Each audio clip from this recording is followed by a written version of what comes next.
Well, the previously chaotic and pretty much unchecked border between the United States and Mexico.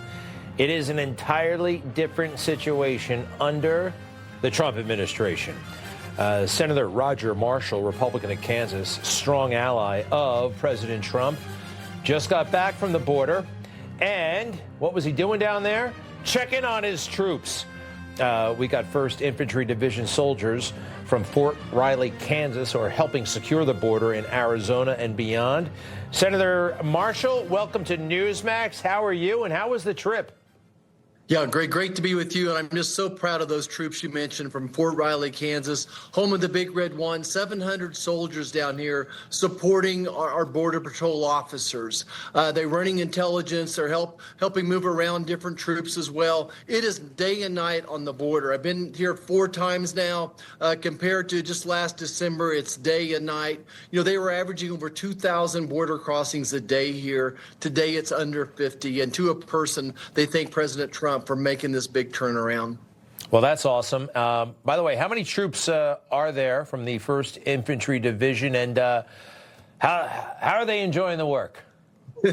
You know, there is a hop in these people's step. That's what I would say. I had lunch with them. We went on a little helicopter tour, and these people have purpose. You know, when I served in the military, my dad, brother, my son served in the military, and this is why we joined. We want to make a difference. We want to have purpose, and they are all excited about being here. And you know, we still lose a Kansan every day to fentanyl poisoning. We're still losing several hundred across the country, and these troops are here shutting down the fentanyl that's crossing. So much of it comes across the border here in Arizona. And again, I'm just so proud of the work that they're doing, working with the Border Patrol, working with the local sheriffs, a collaboration like I've never seen before.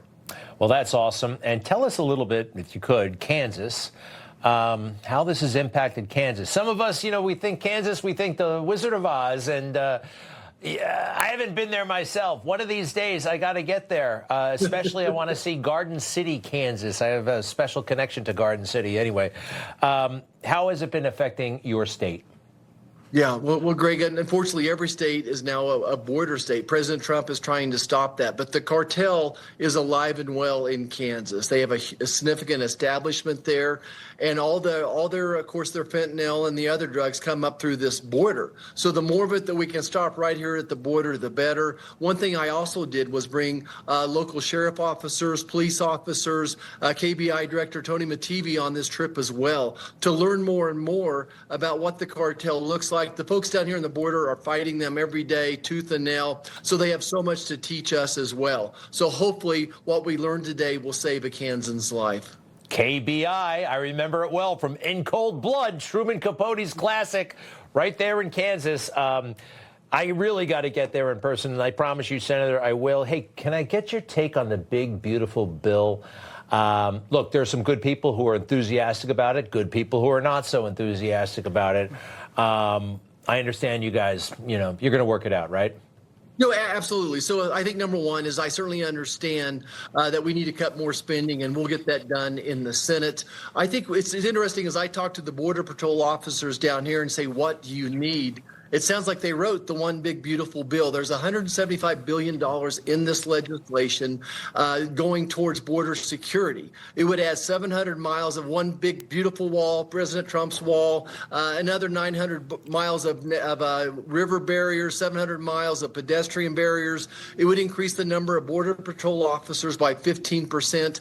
And get this, it would double the number of ICE agents out there that remove these illegal aliens that we have in the country right now. It would add 100,000 detention beds as well.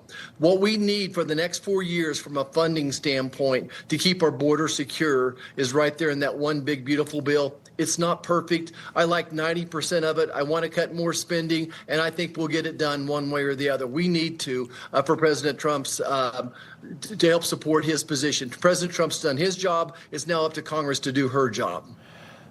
Senator, you are Senator Roger Marshall. You're not a career politician, are you? A physician who is now in the United States Senate. That is a heck of a lot of accomplishment, by the way.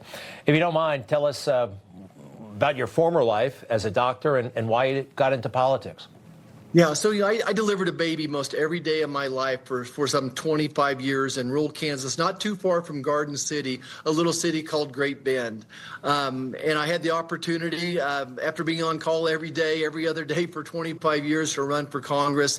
And really, what the telling factor was the day that our grandson was born. And we woke up and he said he has $60,000 of national debt and he's just 1 day old. And my wife looked at me and said, "Look, this country's really broken. You like to fix things. It's time for you to go to Washington, D.C." And the good people of Kansas agreed with her and elected us. And it's just been the honor of my life to represent the state of Kansas. And it's been an even greater honor and just a wonderful experience to be working with President Trump to make America great again. That's fantastic. Wow, a baby a day. That's quite a resume item, sir. All right, once we get this big, beautiful bill done, what's your priority? What's your next big project you want to tackle? Yeah, I want to make America healthy again. Looking forward, I have been working with Secretary Kennedy and his team, working with agriculture on soil health, and then working where soil health meets healthy food. So trying to figure out, we have this chronic epidemic in America. 60% of Americans have some type of a chronic illness, and I think that a lot of this could be solved with a better, healthier diet. There's some argument right now what that actually looks like, but I have a foot in agriculture, being from Kansas, growing up in agriculture, a foot in healthcare, so I think that I can help be a bridge to help make America healthy again. Awesome. Totally. A physician of your skill and stature, and in the United States Senate, Senator Roger Marshall, Republican of Kansas. Really nice to meet you, sir, and to be continued. Good luck, and we'll stay in touch. Thank you so much. You bet.